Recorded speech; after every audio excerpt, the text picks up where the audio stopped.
हरियाणा चुनाव में एक रैली के दौरान उत्तर प्रदेश के मुख्यमंत्री योगी आदित्यनाथ ने कहा था कि बटेंगे तो कटेंगे। उसके बाद पूरे देश में इस बयान पर राजनीति शुरू हो गई और अब इस बयान में एक लाइन और जोड़ते हुए समाजवादी पार्टी के राष्ट्रीय महासचिव शिवपाल सिंह यादव ने कहा कि पीडीए ना तो बटेगा ना ही कटेगा, जो ऐसी बात करेगा वो पिटेगा। पहले आप सुनवा देते हैं आपको कि शिवपाल यादव ने क्या कहा। थोड़ी दूर कटेगा न कटेगा और जो बातें करेगा बाद में थोड़ी दूर कटेगा न कटेगा और जो बातें करेगा बाद में।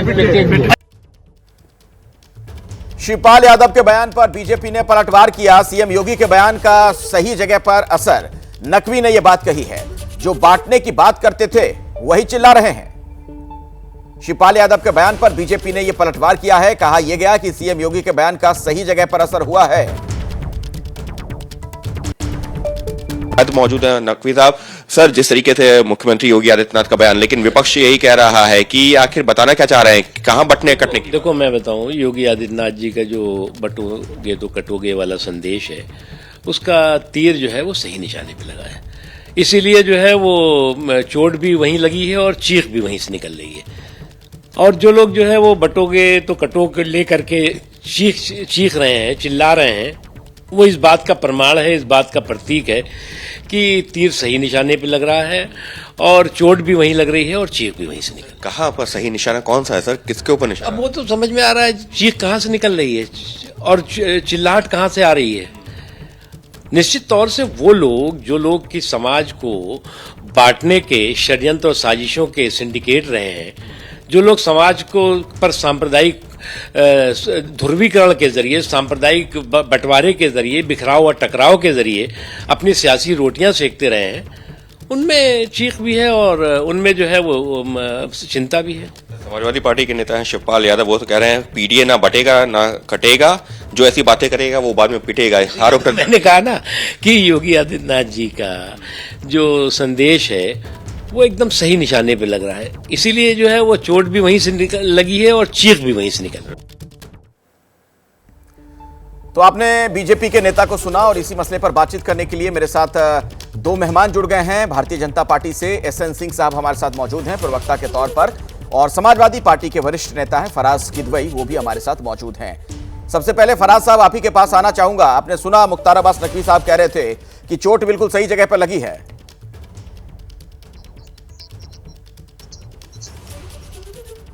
अखिलेश जी, मुझे तो सबसे ज्यादा ताज्जुब हो रहा है मुख्तार अब्बास नकवी साहब के ऊपर, और कि आप देखिए कि बटेंगे तो कटेंगे का जो मेटाफोरिकली जो इंडिकेशन था वो मुख्तार अब्बास नकवी की तरफ से ही था। लेकिन मुख्तार साहब कुछ भी कर लें, ना उनको राज्यसभा भारतीय जनता पार्टी भेजने वाली है और ना ही उनको लोकसभा का टिकट मिलने वाला है, क्योंकि वो बटेंगे तो कटेंगे वाले सेगमेंट में फिट होते हैं।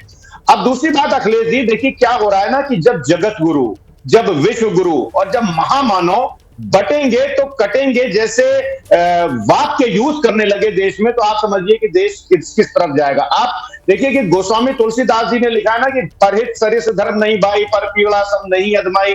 अरे साहब, दूसरों इसमें इसका मतलब ये हुआ कि दूसरों की भलाई के समान कोई धर्म नहीं है और दूसरों को दुख पहुंचाने के समान कोई पाप नहीं है। लेकिन आप ये लेकिन पीटने की बात किस धर्म में है? फराज किदवई साहब, क्या है कि मैं फराज किदवई साहब, एक और सवाल आप ही से, फिर मैं एसएन सिंह जी के पास जाता हूं। लेकिन ये जो पीटने वाली बात आप लोग कह रहे हैं कि बाद में वो पीटेंगे, देखिए, हाँ जी देखिए अखिलेश जी, मुहावरा और भाव, इस चीज को समझना चाहिए। अब हम लोग अक्सर बोलते हैं कि 900 चूहे खा के बिल्ली हज को चली। अरे तो क्या बिल्ली हज को जाती है? आदरणीय शिवपाल जी का ये कहना है कि अगर आपने ये डिवाइसिव पॉलिटिक्स बंद नहीं की तो जनता वोट के द्वारा जिस तरह से लोकसभा के इलेक्शन में आपको धूल चटाई, वैसे ही जनता जो है वोट के माध्यम से आपको पीटेगी। अब हमने कहा धूल चटाई, तो इसका मतलब ये थोड़ी ना है कि भारतीय जनता पार्टी के नेताओं को जनता ने धूल चटा दी। जवाब दीजिए एसएन सिंह साहब, वो मुहावरे का इस्तेमाल कर रहे हैं दरअसल। एसएन सिंह साहब, मुझे बहुत हंसी आती है। अखिलेश जी तो शिवपाल जी लागू करेंगे तो भी हो जाएगा ये फार्मूला। जब बटे तभी तो समाजवादी पार्टी के और अपनी मुझे लगा जब बटे तभी तो बचेंगे, और मुझे लगता है कि बटे तभी पीटे भी। आप देखे होंगे उस समय की लड़ाई, आप देखे होंगे। लेकिन जो हमारे पूर्वज कहते हैं, जो सनातन के लोग कहते हैं, जो माता पिता कहते हैं कि संग में शक्ति है, एक होकर रहना चाहिए, उसको हर बार केवल धर्म से जोड़कर देखना। भाई भारत के बंटवारे के बाद ही तो हिंदू मुस्लिम दंगा हुआ, जो 10-20 लाख हिंदू मुस्लिम मरे, वो बटने के नाते तो जो 200-400 हो गए, हम बटके ही तो कटे, बांट के ही तो अंग्रेजों ने भारत पे राज किया। तो और नहीं, लेकिन शिवपाल यादव कह रहे हैं कि जो इस तरह की बात करेगा, बटेंगे तो कटेंगे, ये सब बातें जो करेगा वो बाद में पिटेगा। देखिए शिवपाल जी अखिलेश यादव जी को पीट नहीं पाते, क्योंकि अखिलेश यादव मजबूत हो गए हैं और बटने के बाद कट गए थे समाजवादी पार्टी से, लेकिन पीट नहीं पाए। और रही बात सभ्य समाज की, तो सभ्य समाज ने तो देखा है कि समाजवादी पार्टी के लोग तो हमेशा जब ताकतवर होते हैं तो बांट के काट के बाबा साहब की मूर्ति तोड़ेंगे, दलितों की पिटाई करेंगे, समाज को पिटाई करने का कार्य करेंगे, गरीबों का घर जलाएंगे, गरीबों की झोपड़ी जलाएंगे, गरीबों की संपत्तियों को हड़पेंगे। ये तो सब लोगों ने देखा। इस नाते कहा जा रहा है कि न हम बटेंगे, न कटेंगे, न घटेंगे। रही बात शिवपाल जी की, तो अगर शिवपाल जी को लगता है कि वो इतने मजबूत हो गए हैं कि आदरणीय अखिलेश यादव जी से अपना बदला ले सकते हैं, तो जाहिर तौर पर उसमें भारतीय जनता पार्टी का कोई सरोकार, उनको अपना बदला लेना चाहिए। क्योंकि बटने के बाद ही समाजवादी पार्टी से कट के अपनी अलग पार्टी बनाए थे, और बटने के बाद ही उनकी लड़ाई हुई थी। फराज भाई जी, आप सुन रहे हैं, ये बटेंगे तो कटेंगे की एक नई परिभाषा लेकर आ गए एसएन सिंह जी।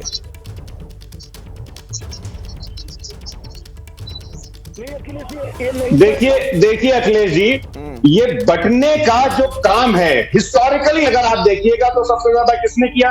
इनके एक नेता, आरएसएस के एक टॉल नेता थे के सुदर्शन जी। उन्होंने 10 जुलाई 2006 को क्या कहा कि historically the caste system had been the most effective guarantor of the job. तो जातियों को इस देश में किसने बांटा? मोहन भागवत जी, अखिलेश जी क्या बोलते हैं? एक तरफ तो 2015 में बोलते हैं कि आरक्षण में समीक्षा होनी चाहिए, तो दूसरी तरफ वो बोलते हैं कि 2000 साल तक इस देश के दलितों और ओबीसी के साथ पशुओं जैसा व्यवहार हुआ। अरे तो मैं जानना चाहता हूं कि वो कौन लोग थे अखिलेश जी जिन्होंने इस देश के दलित और ओबीसी के साथ पशुओं जैसा व्यवहार किया? एक तरफ तो प्रधानमंत्री जी बोलते हैं कि आप बटेंगे तो कटेंगे, दूसरी तरफ प्रधानमंत्री जी छाती पीट पीट करके कहते हैं कि मैं फर्जी ओबीसी हूं, मैं फर्जी ओबीसी। अरे भाई, तो बटेंगे तो कटेंगे जैसे आपने कहा फराज साहब थोड़ी देर पहले, जो आपने कहा ना कि मुहावरे का इस्तेमाल आप लोग करते हैं, वही बात तो सिंह साहब भी कह रहे हैं कि अखंड भारत की परिकल्पना की जा रही है। लोग आपस में बटेंगे तो वही हाल हो जाएगा ना। ताकत तो शक्ति में ही है, समूह में ही है। अखिलेश जी हमारे मित्र ने अभी बात करी तो फराज साहब आप जवाब दीजिए। सिंह जी, आपके ऑडियो में थोड़ी दिक्कत है, मैं कोशिश करता हूं दोबारा आपको हम लोग कनेक्ट कर लें। तब तक फराज जी आप जवाब दीजिए। अखिलेश जी, मैं आपको एक बहुत हास्यास्पद चीज बताता हूं। देखिए विश्व गुरु, जगत गुरु और क्या नाम है, हमारे मुख्यमंत्री जी ने ये बटेंगे तो कटेंगे का नारा दिया। मेटाफोरिकली इन्होंने कहां दिया, कैसे दिया, ये हम सब समझते हैं, क्योंकि हमारे यहाँ मुहावरे बहुत प्रचलित हैं। इस मुहावरे का क्या अर्थ है, इस सेइंग का क्या अर्थ है, ये पूरा देश समझ रहा है। लेकिन जो इन्होंने बटेंगे और कटेंगे कहा, उसको पकड़ लिया पीडीए समाज में, क्योंकि पीडीए समाज अखिलेश ये समझ रहा था कि अगर हम बट गए तो ये हमारे आरक्षण को कैंची से काट देंगे। पीडीए समाज ये समझ रहा है कि अगर हम बट गए तो हमारे संविधान में जो हमको हक दिए गए हैं उसको भी ये काट छाट कर देंगे। पीडीए समाज ये समझ गया है कि जैसे 69,000 शिक्षक भर्ती घोटाला किया और उससे एससी, एसटी और ओबीसी के हक को इन्होंने मारने की कोशिश की, तो ये नौकरियों में भी काट छाट कर देंगे। पीडीए समाज ये समझ गया है कि जननायक आदरणीय अखिलेश यादव जी ने जो पीडीए समाज को मान सम्मान दिलाया है, उस मान सम्मान पे कहीं ना कहीं ये लोग कैंची चला देंगे। अब मैं आपको एक दूसरी बात बताता हूं ऑन अ सीरियस नोट। बटने और कटने की जहां तक की बात है, तो मैं आपको एक रिपोर्ट दिखाना चाह रहा हूं अखिलेश जी। ये रिपोर्ट जो है ministry of social justice and empowerment की है। इसके हिसाब से भारत में आज की तारीख में जो गटर साफ कर रहे हैं, जो टॉयलेट क्लीन कर रहे हैं और जो ऐसे सारे काम कर रहे हैं, वो 92% जो है वो दलित समाज से आते हैं।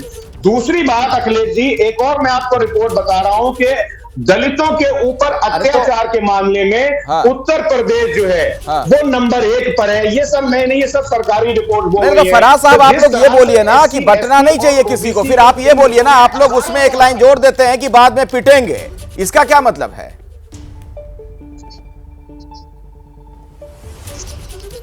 अरे मैंने बताया तो कि जैसे जनता ने इनको धूल चटाई, तो क्या भारतीय जनता पार्टी के नेताओं को जनता ने धूल खिला दी? भाई ये है कि आदरणीय शिवपाल जी ये कह रहे हैं कि जनता अपने वोट के द्वारा आप लोगों को जवाब देगी। अब अगर इतनी बात भारतीय जनता पार्टी को नहीं समझ में आती है तो उसका मेरे पास कोई इलाज नहीं है।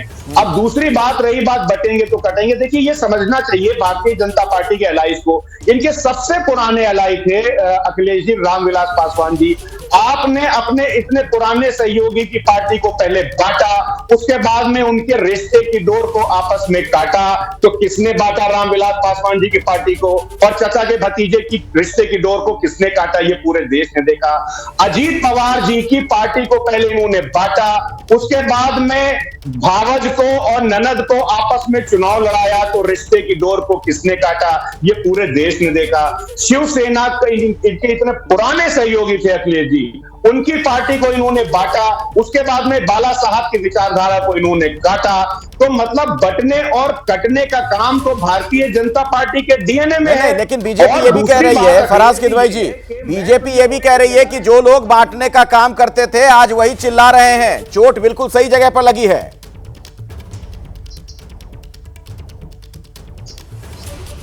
नहीं, ये तो मुख्तार अब्बास नकवी साहब ने बोला है, और मैं ये बोल रहा हूं कि मुख्तार अब्बास नकवी साहब को अभी मुसलमानों को और गाली देनी चाहिए। इतनी कम गाली से उनको कॉर्पोरेटर का भी टिकट नहीं मिलेगा।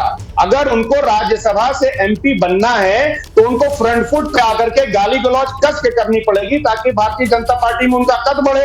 अभी तो वो कुछ ज्यादा बोलते नहीं है, इसलिए आप देखिए कि अलूफ पड़े हुए हैं मुख्तार अब्बास नकवी साहब। लेकिन फिर मैं बोलूंगा कि मेटाफोरिकली जो यूज किया गया, बटेंगे तो कटेंगे, उसमें कहीं ना कहीं शहनवाज हुसैन साहब, मुख्तार अब्बास नकवी साहब, इन सबको इंटरेस्टेड करना पड़ेगा, और भारतीय जनता पार्टी से ये सीरियसली पूछना पड़ेगा कि बटेंगे तो कटेंगे का क्या मतलब है। अब अभी आपने बात करी कि हमारे राष्ट्रीय अध्यक्ष और शिवपाल जी के बारे में, मैं तो ये बोलता हूं कि भारतीय जनता पार्टी, अखिलेश जी, जिस चीज को विघटन बोलती है उसको आदरणीय अखिलेश यादव जी, उसको शिवपाल यादव जी सामाजिक न्याय बोलते हैं। चलिए ठीक है। जिस चीज को आप विभाजन बोलते हैं, हाँ। आदरणीय अखिलेश यादव जी आप उन पर बांटने का आरोप लगा रहे हैं। बीजेपी आप लोगों पर बांटने का आरोप लगाती है कि आप लोग डिवाइडेड रूल की पॉलिटिक्स करते हैं। बहरहाल समय नहीं है। फराज किदवई जी, बहुत बहुत शुक्रिया हमारे साथ जुड़ने के लिए। एसएन सिंह भी मेरे साथ जुड़े हुए थे बीजेपी से।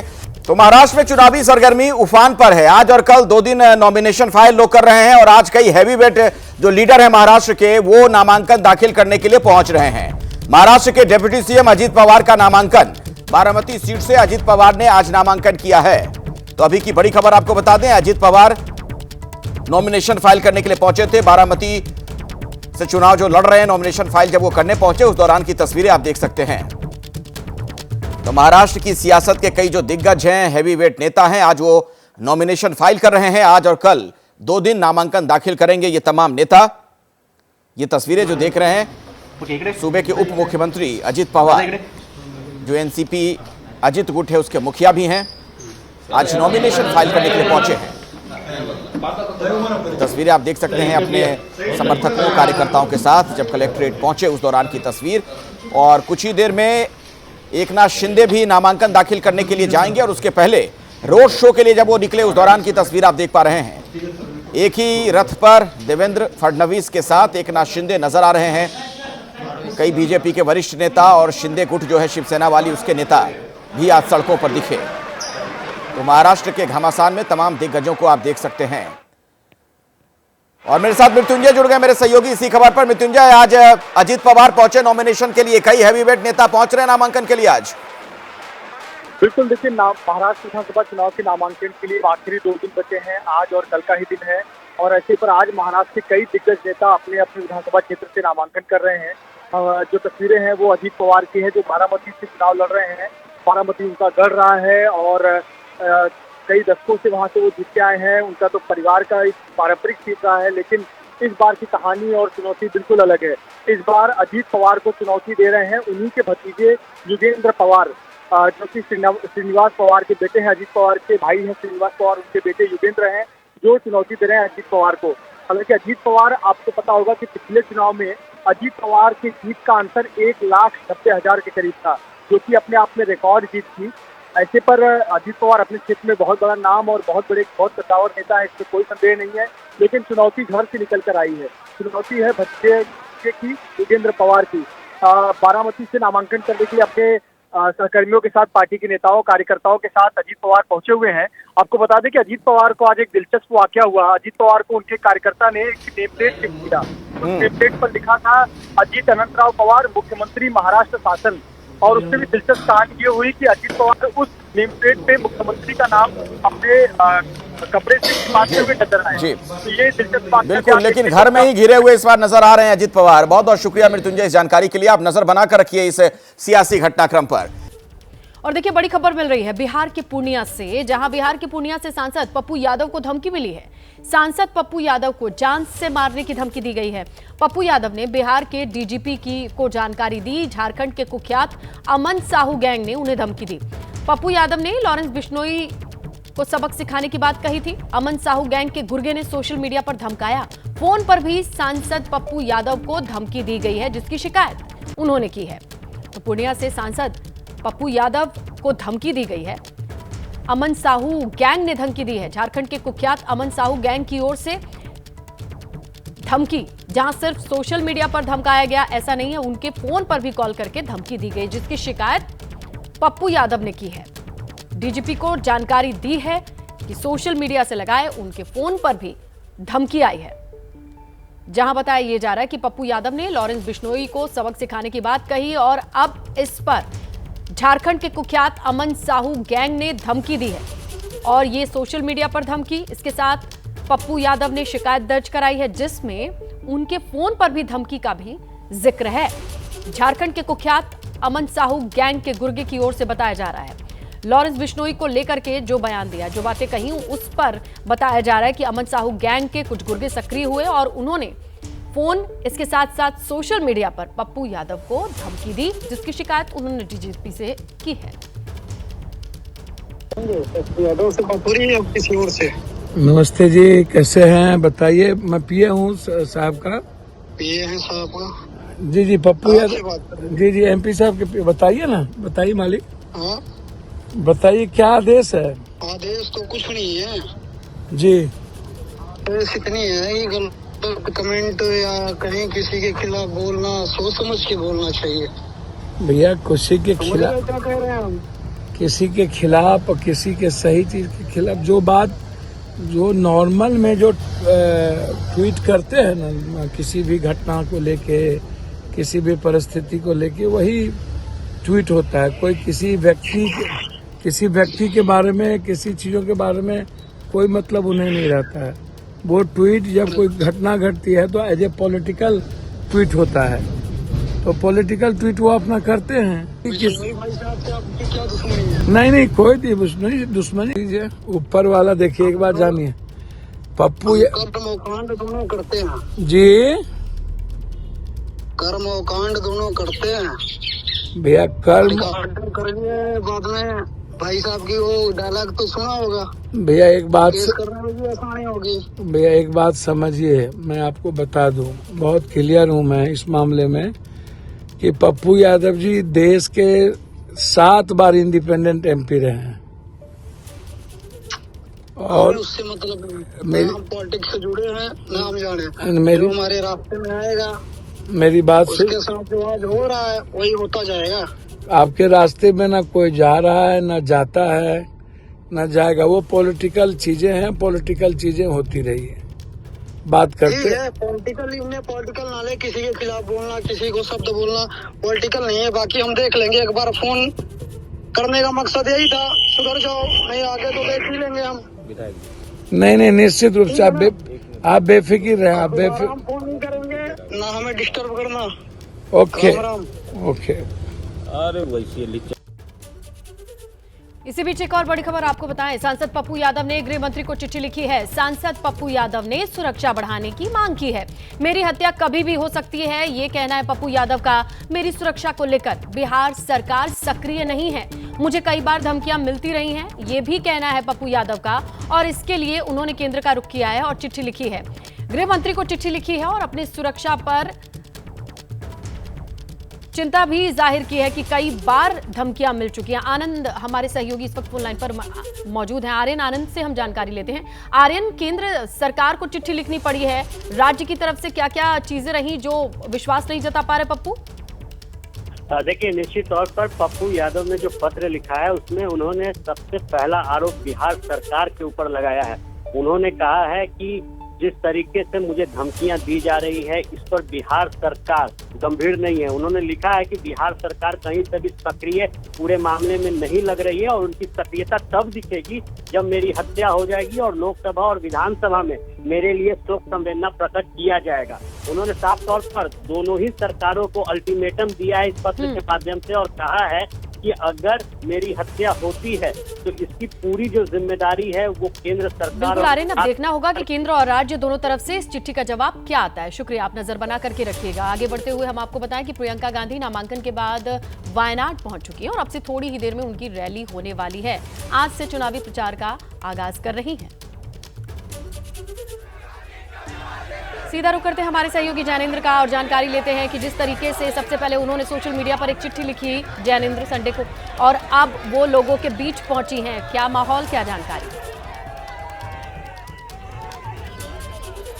बिल्कुल, नामांकन के बाद प्रियंका गांधी का चुनाव प्रचार आज से शुरू हो रहा है। अगले 2 दिनों में वो 7 सभाओं को संबोधित करेंगी और बड़ी बात यह है कि आखिरी के 10 दिन हमें जानकारी मिली है कि प्रियंका वायनाड में ही डेरा डालने वाली हैं। यहाँ प्रचार के लिए राहुल गांधी भी पहुंचेंगे, खड़गे भी पहुंचेंगे, नामांकन में भी ये नेता रहे थे। और यहाँ पर जब प्रियंका की पहली सभा होनी है, सभा स्थल से कुछ दूरी से प्रियंका एक रोड शो करती हुई सभा स्थल तक जाएंगी। और यहाँ पर देखिए लोग इंतजार कर रहे हैं प्रियंका गांधी का। स्थानीय लोगों में किस तरीके का जोश है, प्रियंका गांधी आ रही हैं। आप लोग क्या कहना चाहते हैं, कितना मार्जिन रहेगा? 4 लाख मार्जिन आएगा। 4 लाख? नॉमिनेशन वाले दिन 6 लाख कह रहे थे आप लोग, आज 4 लाख है। आज पूरा आदमी प्रियंका गांधी का वोट राहुल गांधी से ज्यादा रहेगा। ज्यादा रहेगा। ओके, यहाँ देखिए देश भर से कांग्रेस के कार्यकर्ता आए हुए हैं, यूपी से आए हुए हैं। आप तो खैर गुजरात से, आप तो चुनावी ड्यूटी पर हो, किस तरीके की तैयारी है प्रियंका गांधी के स्वागत के? देखिए, आप खुद ही देख रहे हैं कि यहाँ पर जो सड़कें हैं वो पूरी तरीके से भरी हुई हैं, कार्यकर्ता यहाँ पर आए हुए हैं। काफी देर से प्रियंका जी का लोग इंतजार। बहुत आसान यहाँ राजनीतिक समीकरण है, फिर इतनी ताकत क्यों झोंक रही है पार्टी? क्या ऐतिहासिक बनाने के लिए? जैसा कि नामांकन के दिन हमने कहा था कि प्रियंका जी यहाँ से अनप्रेसिडेंटेड मार्जिन से जीतेगी, तो वही सपना साकार करने के लिए सारे कार्यकर्ता और नेता जुड़ गए हैं। ठीक है, तो देखिए प्रियंका गांधी की तस्वीरों के साथ और ये बैलून, ये हमने नामांकन के दिन भी देखा था। क्या कह रहे हैं? अच्छा है, अभी बहुत जीत गया, बहुत बुरी वक्त गया, जीत गया। किन की बात कर रहे हैं आप? हिंदी थोड़ा बिल्कुल जैनेंद्र, आप लोगों से बातचीत करते हैं। लैंग्वेज बैरियर हो सकता है, लेकिन लोगों की एक्साइटमेंट, जो चेहरे की खुशी और इंतजार है प्रियंका गांधी का, वो कहीं से भी रीड किया जा सकता है। देखते हैं किस तरीके की तस्वीरें आती हैं। फिलहाल हम रुक रहे एक छोटे से ब्रेक के लिए, लेकिन उससे पहले आपको बताते चले कि प्रधानमंत्री नरेंद्र मोदी और स्पेन के राष्ट्रपति पेड्रो सांचेज ने आज गुजरात के वडोदरा में एक बड़ा रोड शो किया।